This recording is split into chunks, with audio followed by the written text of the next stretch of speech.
trees, houses, you, me, this physical. It's just a tiny fraction of what really exists. Well, along that line, I found it.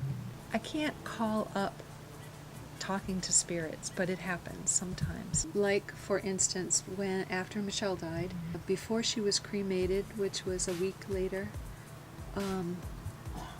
it was very easy to talk with her.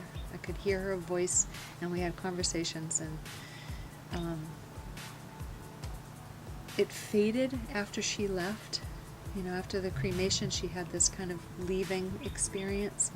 And then there were times over the first probably 3 years especially, there were times where I'd talk with Michelle or she'd come for a visit, and every time for those 3 years I would beg, you know, can I please see you, can I please talk with you, please come visit me.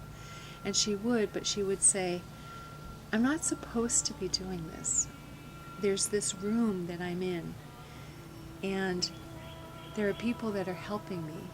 And what they were saying to me, the others that were working with her, they were saying that she wasn't attached to this life, but she was still learning from it because of it. And she was spending time still learning.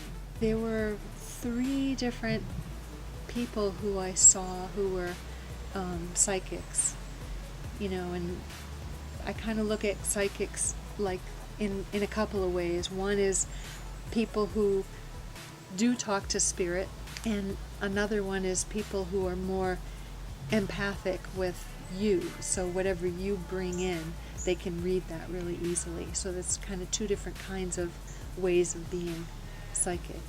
But anyhow, these 3 people who had kind of an array of those qualities, they all said the same thing too. They said, well, Michelle, she's in this room. It was always this room. She's in this room. That was interesting.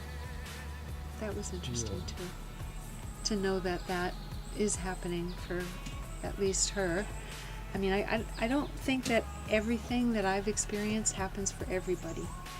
I think that some people, maybe this is the only time that they're going to be embodied and exist, and then they're going to maybe become, their spirit is going to become more immersed with the bigger spirit. They're not going to retain their own personal identity. And some people retain a personal identity and keep coming back in different forms, and maybe have done that for a long time. Maybe this is the first time they're just born into it. Maybe this is the last time. But I think it's different for everybody.